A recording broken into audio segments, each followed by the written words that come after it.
We're doing Wish You Were Here. We talked about technique corrections. I'm gonna do that at the end though, because I imagine I'll send these licks to someone else in the future. The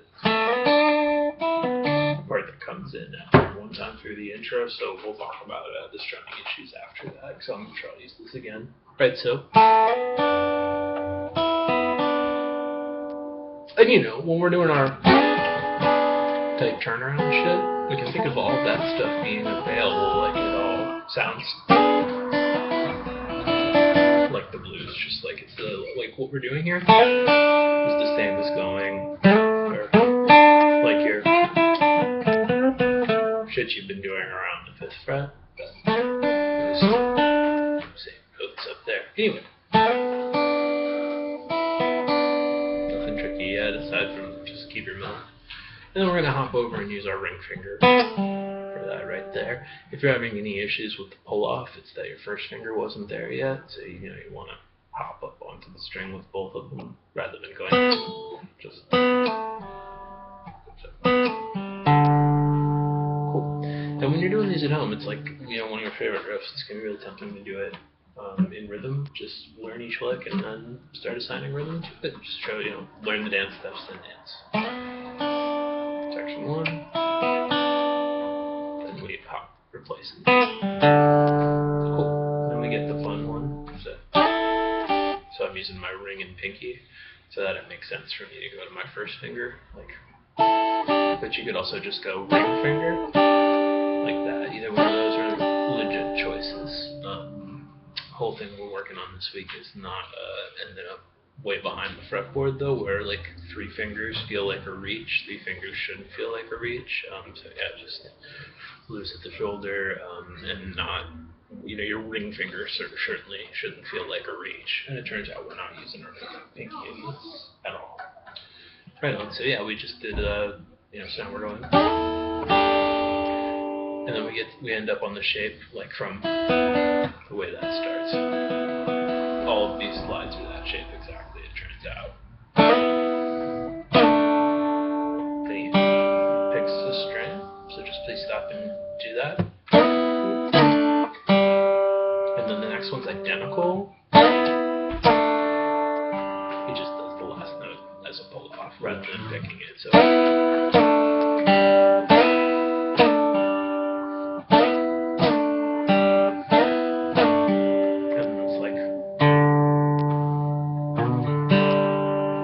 There's that section. Then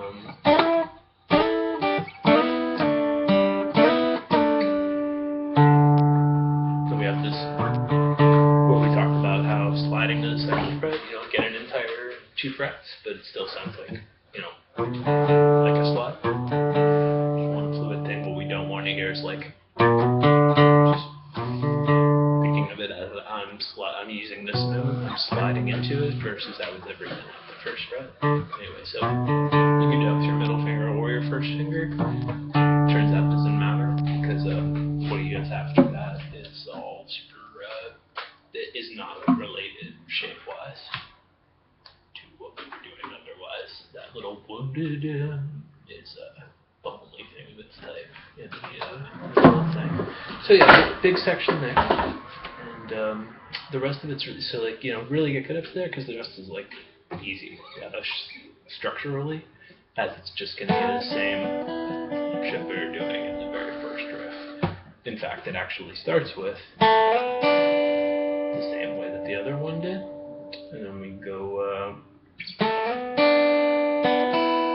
like that. So the only difference was we added, instead of going or whatever it was.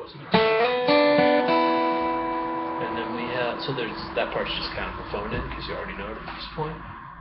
So now it says above your page is a pre-bend relax. What this is the type of bend where you bend before you strike the string, hit the string, and relax. What we have is a 5 on that string with a little doohickey. Above it says pre-bend relax, and that's what I mean. Step 1 I bend, step 2 I pick the string. That's how it sounds. And then we're pulling off to the 3rd fret, so we have to keep our 2 fingers ready to do shit. That's the way we're doing that. So yeah. And there's that. So the whole thing was just exactly this, or this. in this particular phrasing, like literally. Most of these work exactly that.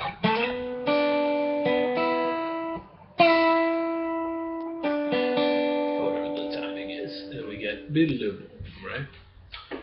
Or no, oh, now we get our yeah.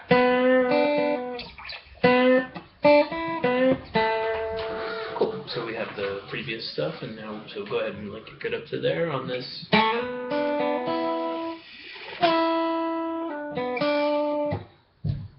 Cool. And now we don't have. Now we're gonna have to do that same hop at the end back to here, but we're just in the same position. Now we're bending our middle finger. So we go, and this isn't a pre-bend relax, it's just a regular bend accordingly on the page. You just gotta do a key that says B.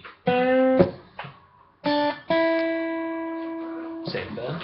And then we have to hop back here with our index finger, otherwise you run out of fingers. So there it is.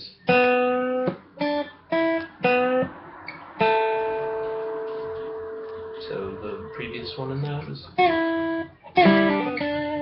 whatever the timing was, and so just be sure to really bend hard, it'll feel weird, but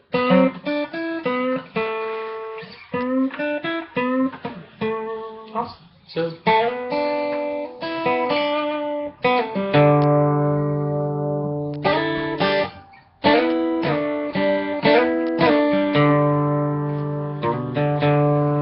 whatever the timing is on this.